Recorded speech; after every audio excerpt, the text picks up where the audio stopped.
টুলু মণ্ডলের মোহাম্মদ বাজারের পাথরের গোলা থেকে বিপুল পরিমাণ পাথর বাজেয়াপ্ত।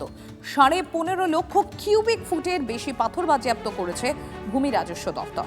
উদ্ধার হওয়া পাথরের বাজার মূল্য অন্তত 45 কোটি টাকা। পাথর মজুতের নথি চাওয়া হয়েছে। নির্দিষ্ট সময়ের মধ্যে নথি না জমা দিলে নিলাম করা হবে ওই পাথর। তৃণমূল কংগ্রেসেরই এরা সব কাছের লোক ছিল। একসময় তো সবাই বলতেন অনুব্রত মণ্ডলের নাকি কাছের লোক। এবার অনুব্রত মণ্ডলের কাছের লোক কি নন উনি, সেটা অনুব্রত মণ্ডলই স্পষ্ট করে বলতে পারবেন। কিন্তু এটা ঠিক যে টুলু মণ্ডল এই যে বিপুল পরিমাণ সম্পত্তি করেছে, ও তো একা একা খায়নি, মুখ্যমন্ত্রীর ফর্মুলা অনুসারে সবাই মিলে ভাগ করে খেয়েছেন। তো এই ভাগের ভাগিদার কারা কারা আছে সেই নামগুলো তো চাই। বেটা টুলুর নামই কেন খারাপ হবে, নাজিমুদ্দিনের নামই কেন খারাপ হবে? যারা এই কলকাতায় বসে আছেন শীততাপ নিয়ন্ত্রিত অফিসে, এখনও যারা ক্যামাক স্ট্রিটে বসতেন, তাদের নাম কেন আসবে না?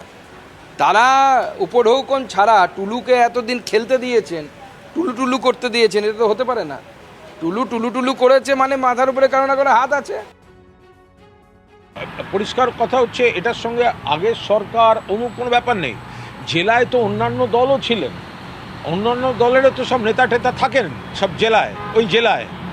তো তাদের সঙ্গে এদের কি শত্রুতা ছিল না বন্ধুত্ব ছিল, নাকি তারা দেখতে পাবেন না? এইটা অন্য দলের নেতাদের ওই জেলার বোঝাপড়া ছিল কিনা সেটা তদন্তের আওতায় অবশ্যই আনা উচিত। পুরনো প্রশাসনের ঘাড়ে দোষ চাপিয়ে দিয়ে যারা পার পেয়ে যাচ্ছেন বা রাজনীতি করছিলেন, তারাও তো ওই জেলার রাজনীতি করেছেন। তো তখন বলেননি কেন?